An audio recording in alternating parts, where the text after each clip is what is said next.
প্রতিটা বস্তুই কোনো না কোনো অভাব পূরণ করে, আর এই অভাব পূরণ করার ক্ষমতাকে বলা হয় হচ্ছে উপযোগ। আজকের এই ক্লাসটা আমরা নিব উপযোগের উপরে, যেটাকে বলা হয় হচ্ছে ব্যবসায় উপযোগ। ঠিক তেমনিভাবে ব্যবসা কয়টা উপযোগ সৃষ্টি করে বা কয়টা উপযোগের মাধ্যমে আমাদের দৈনন্দিন ব্যবসায়িক কার্যক্রমে সহায়তা করে থাকে, সেটা নিয়ে আজকের আলোচনা। আমি আছি তোমাদের সাথে ইয়াসিন আরাফাত, শিক্ষার্থী ঢাকা বিশ্ববিদ্যালয়। প্রথমে আমরা জেনে রাখবো যে বিষয়টা, সেটা হচ্ছে উপযোগ কত প্রকার। ফার্স্ট অফ অল আমরা দেখব ব্যবসায়ে উপযোগ হচ্ছে 7 প্রকার, মানে হচ্ছে আমাদের ব্যবসায়ে 7টি উপযোগ সৃষ্টি করে। কোন 7টি?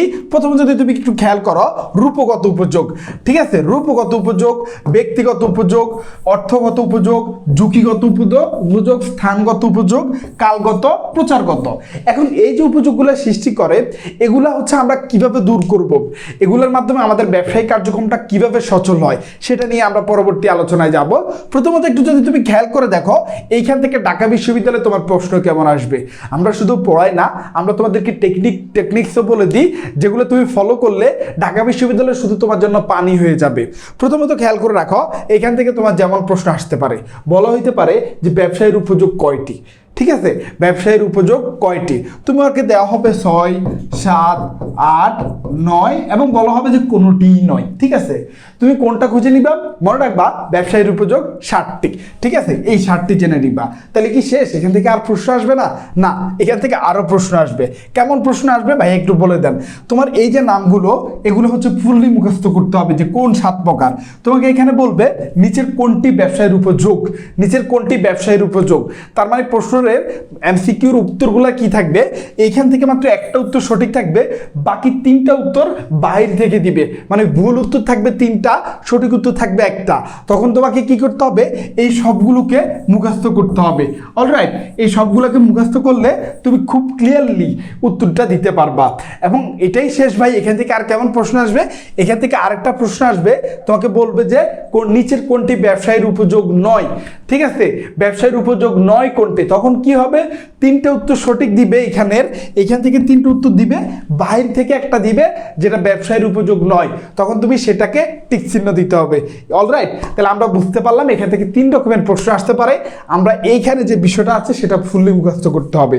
ওকে, আমরা এখন চলে যাব এই যে ব্যবসায়ের উপযোগগুলা, সেগুলো হচ্ছে আমরা কিভাবে দূরীকরণ করব এবং হচ্ছে সেগুলোর মাধ্যমে আমরা কিভাবে পাশ কাটিয়ে আমার ব্যবসায়িক কার্যক্রমটাকে পরিচালনা করব। ফার্স্ট অফ অল খেয়াল করো, আমরা যে উৎপাদন করে থাকি সেই পণ্যটা আমার কাছ পর্যন্ত, মানে হচ্ছে ভোক্তারি পর্যন্ত পৌঁছাইতে, লাইক আমি হচ্ছে একটা প্রোডাক্ট উৎপাদন করলাম, সেটাকে আমি হচ্ছে তোমার কাছে দিয়ে আসব। এই তোমার কাছে দিতে গিয়ে আমি অনেক প্রকার সমস্যার সম্মুখীন হই। কি সমস্যা? দেখো, ব্যক্তিগত বাধা থাকতে পারে, অর্থগত বাধা থাকতে পারে, ঝুঁকিগত বাধা তো থাকতেই পারে, স্থানগত, কালগত, প্রচারগত বাধা। বেসিক্যালি এই 8 প্রকার বাধার সম্মুখীন আমি হইতে পারি। সো এই 8 প্রকার বাধাকে আমি আবার সমস্যার সমাধান খুঁজে বের করব ব্যবসায়ের উপযোগ সৃষ্টির মাধ্যমে। খেয়াল করে দেখতে পারবা ব্যক্তিগত বাধাটা কি। ব্যক্তিগত বাধাটা হচ্ছে আমি, তুমি, লাইক ধরো তুমি একটা মেয়েকে পছন্দ করো, মেয়েটা তোমাকে পছন্দ করে, বাট কেউ কাউকে বলতে পারতেছো না। এটা হচ্ছে তোমাদের ওয়ান কাইন্ড অফ ব্যক্তিগত বাধা। এই ব্যক্তিগত বাধাটা দূর করবা কিভাবে? তুমি যখন চাই তাকে বলবা হাই, তখন কিন্তু সেও তোমাকে হাই বলবে আর বাধাটা দূরীকরণ হয়ে যাবে। সো ব্যবসায়ী হিসেবে যদি আমরা আসি, তখন একটু খেয়াল করে দেখো, এই ব্যক্তিগত বাধাটাকে আমরা দূরীকরণ করবো হচ্ছে পণ্য বা সেবা বিক্রির মাধ্যমে বা ক্রয়ের মাধ্যমে। কিভাবে? আমি হচ্ছে একটা ধরো হচ্ছে খাতা কলম বিক্রেতা, তুমি যখন আমার কাছে এসে বলবা মামা আমাকে একটা খাতা দেন, আমি তোমাকে একটা খাতা দিবা, তুমি আমাকে একটা থ্যাংক ইউ বলবা। পরের দিন তুমি আসবা, আমি তোমাকে বলবো এই কেমন আছো, কি অবস্থা। এই যে দেখো, আমার আর তোমার ভিতরে একটা মেলবন্ধন স্থাপন হইলো। এটা কিসের মাধ্যমে হয়েছে? ক্রয় বিক্রয়ের মাধ্যমে। সো বেসিকলি প্রশ্ন আসবে ব্যক্তিগত বাধা দূরকরণ করা হয় কিসের মাধ্যমে? ক্রয়, ক্ষতে দিবে বিক্রয়, গতে দিবে একটা, ঘতে দিবে হচ্ছে ক্রয় বিক্রয়। সো মনে রাখবা শুধু ক্রয় বা শুধু বিক্রয় না, যদি ক্রয় বিক্রয় একসাথে থাকে সেটাই কিন্তু আমাদের সঠিক উত্তর। এরপর হচ্ছে অর্থগত বাধা। আমাদের অর্থনৈতিক সমস্যা আমরা সবাই পড়ি, আর এই অর্থগত বাধাকে আমরা দূরীকরণ করবে ব্যাংকে। ব্যাংক আমাদেরকে লোন দিবে, টাকা সরবরাহ করবে, সেই টাকা দিয়ে আমরা আমাদের বিভিন্ন কার্যাবলী পরিচালনা করব। সো এই অর্থগত বাধা দূরীকরণ করা হয় ব্যাংকের মাধ্যমে। ঝুঁকিগত বাধা তো থাকতেই পারে। আমার ব্যবসাটা হচ্ছে হঠাৎ করে আগুনে ধ্বংস হয়ে যাইতে পারে, আগুনে পুড়ে যাইতে পারে, আমি রাস্তায় অ্যাক্সিডেন্ট করতে পারি, বা বিভিন্ন ঝুঁকি তো থাকতেই পারে লাইফে। সো এই সমস্যাটাকে আমি কীভাবে পাস করে উঠবো? সেটা হচ্ছে বিমার মাধ্যমে। যখন আমার ব্যবসায়ের বিমা করা থাকবে, তখন আমি কি করতে পারবো? নিশ্চিন্তে আমার হচ্ছে ব্যবসাটা পরিচালনা করতে পারবো। এর পরবর্তী যেটা স্থানগত বাধা, স্থানগত বাধাটা আমরা কিভাবে দূরীকরণ করব? পরিবহনের মাধ্যমে। ধরো তোমার বাড়ি নোয়াখালী আর আরেকজনের বাড়ি বগুড়া, তোমার নোয়াখালীতে একটা জিনিস স্পেশালিস্ট, সেটা তুমি বগুড়াতে কিভাবে পাঠাবা? পরিবহনের মাধ্যমে। পরিবহনের মাধ্যমে নোয়াখালীর জিনিস বগুড়ায় যাবে, বগুড়ার জিনিস নোয়াখালী আসবে। সো স্থানগত বাধা দূরীকরণ করা হয় আমাদের পরিবহনের মাধ্যমে। কালগত বাধা, কালগত মানে হচ্ছে তোমার গ্রীষ্মকালীন মানে একটা ফলমূল থাকতে পারে, সেটাকে তুমি শীতকালে নিবা, কিভাবে নিতে হবে? গুদামজাতকরণ করতে হবে। আবার শীতকালীন শাকসবজি তুমি সারা বছর ব্যবহারের জন্য কি করতে হবে? গুদামজাতকরণ করতে হবে। সো যখন আমরা হচ্ছে এককালের ফলমূল বা জিনিসপত্র আরেক বছর কালে নিয়ে যাইতে চাবো, তখন সেটাকে আমাদের তোমার গুদামজাতকরণ আমাদেরকে সহায়তা করে থাকবে। প্রচারগত বাধা, প্রচারগত বাধা আমরা দূরীকরণ করব কিভাবে? বাজারজাতকরণ প্রসারের মাধ্যমে। মনে রাখবা মানে প্রচারই প্রসার। যখন তুমি একটা প্রোডাক্টকে মানুষের দরবারে পৌঁছায় দিতে চাইবা, তখন সেটা নিয়ে বিজ্ঞাপন লাগবে। সো মনে রাখতে হবে প্রচারগত বাধা দূরীকরণ করা হয় বাজারজাতকরণ প্রসারের মাধ্যমে। সো আজকের এই ক্লাস থেকে আমরা শিখতে পারলাম যে একজন মানে প্রোডাকশনকারী, যিনি প্রোডাক্ট উৎপাদন করে, তিনি সেই পণ্যটাকে ভোগকারীর নিকট পৌঁছাইতে গেলে 8 প্রকারের বাধার সৃষ্টি হইতে পারে। সেই 8 প্রকার বাধা কি? ব্যক্তিগত, অর্থগত, ঝুঁকিগত, স্থানগত, কালগত, প্রচারগত। আর এই 8 প্রকার ঝুঁকিকে আমরা আবার মানে সমাধান করে থাকি এই সমাধানগুলোর মাধ্যমে, এবং শেষমেশ আমরা হচ্ছে ভোগকারী বা পরবর্তী উৎপাদকের নিকট আমরা সেটা পৌঁছাই দিতে পারতেছি। অলরাইট, আমরা আজকের ক্লাসটা খুবই ইফেক্টিভ। একটা বিষয় খেয়াল করে দেখছিলাম, তোমরা সবাই ক্লাস করো, প্রায় আমাদের ভিউ অনেক হয় ইউটিউবে, ফেসবুকে, কিন্তু কেউ কমেন্ট করো না। সো না করার কারণে কি হয়? আমরা অনেক ডিমোটিভেটেড হয়ে যাই, পরবর্তী ভিডিও বানানোর উৎসাহ খুঁজে পাই না।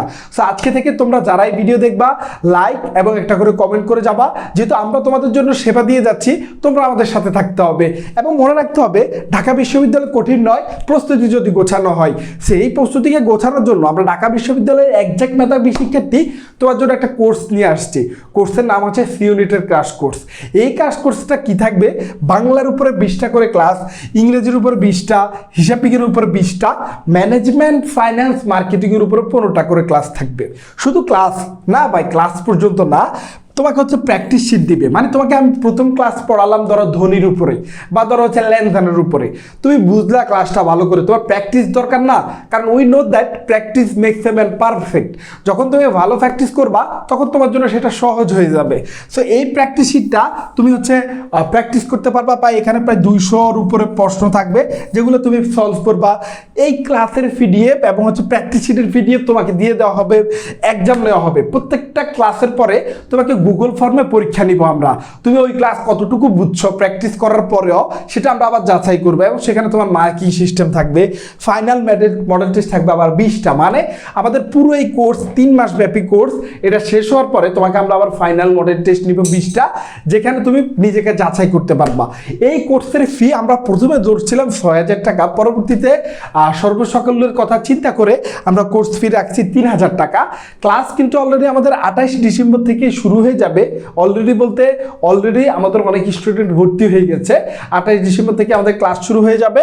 কোর্সে ভর্তি হওয়ার সিস্টেমটা আমি একটু বলে দিই। এখানে 2টা নাম্বার দেওয়া আছে, এই 2টা নাম্বারে জাস্ট একটু যোগাযোগ করবা, ভর্তি কার্যক্রম সহজ করে দিবে। সো আজকে এই পর্যন্তই থাকলো। সবাই ভালো থাকো, সুস্থ থাকো, সবার জন্য অগ্রিম অভিনন্দন। আসসালামু আলাইকুম।